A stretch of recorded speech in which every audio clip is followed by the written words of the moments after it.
ከጊዜ ወደ ጊዜ ከህይወታችን እየጠፋ ስለመጣው ከተጠቀምንበት ግን እንደ ገንዘብ ስለምንመነዝረው አክብሮት ነው የምንነጋገረው። ጤና ይስጥልኝ። እንኳን ወደ ኢንላይትድ ፖድካስት መጣችሁ። ብሩክታይት ክፍሌ ነኝ። አክብሮት ስልጣኔ የማይለውጠው በጊዜ ውስጥ የማያልፍ ዘመን የማይሽረው ዝቅ ብለን ከፍ የምንልበት ማንነት ነው።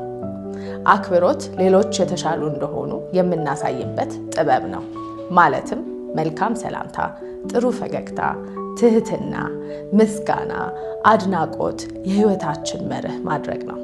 አክብሮት ለምን ይጠቅማል? ሰዎች የማወቃቸው መጠን ሳይሆን እንዲሰሙ የሚያደርጋቸው የማክበራቸው መጠን ነው።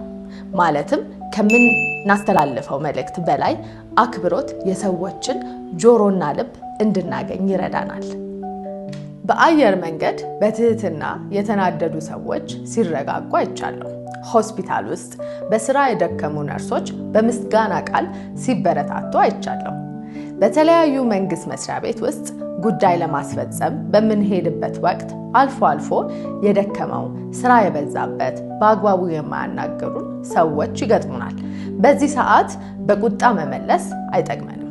ይልቁንም መረጋጋት፣ አክብሮትና ትህትና ጉዳያችንን እንድናስፈጽም መልካም ማንነትንም እንድናስተምር መንገድ ይከፍትልናል። ምክንያቱም ሰዎች እንደተከበሩ ሲሰማቸው መልሰው ለማክበር አይቸገሩም። የአእምሮ ባለሙያ ዊሊያም ጄምስ እንዳሉት ውስጣዊ የሰዎች ፍላጎት የመከበር ረሃብ ነው። አክብሮት መተማመንን ይፈጥራል። መተማመን አንድነትን ይፈጥራል። አንድነት ስኬትን ይገነባል። ቀላል የአክብሮት ቃላት ማለት በየዕለቱ የምንጠቀምበት ነገር ግን በህይወታችን ውስጥ ትልቅ ተጽዕኖ የሚፈጥሩ ናቸው። ለምሳሌ ለሰዎች ሰላምታ መስጠት፣ ሰዎችን በትኩረት ንግግር ሳያቋርጡ ማዳመጥ፣ አመሰግናለሁ ማለት፣ ቀጠሮ ማክበር፣ በትህትና የሐሳብ ልዩነትን መግለጽ ናቸው። እንደነዚህ ያሉ ቀላል አክብሮቶች የሰዎችን ልብ እንድናገኝ፣ አክብረን እንድንከበር ይረዳናል። የተፈተነ አክብሮት። የተፈተነ አክብሮት ምን ማለት ነው?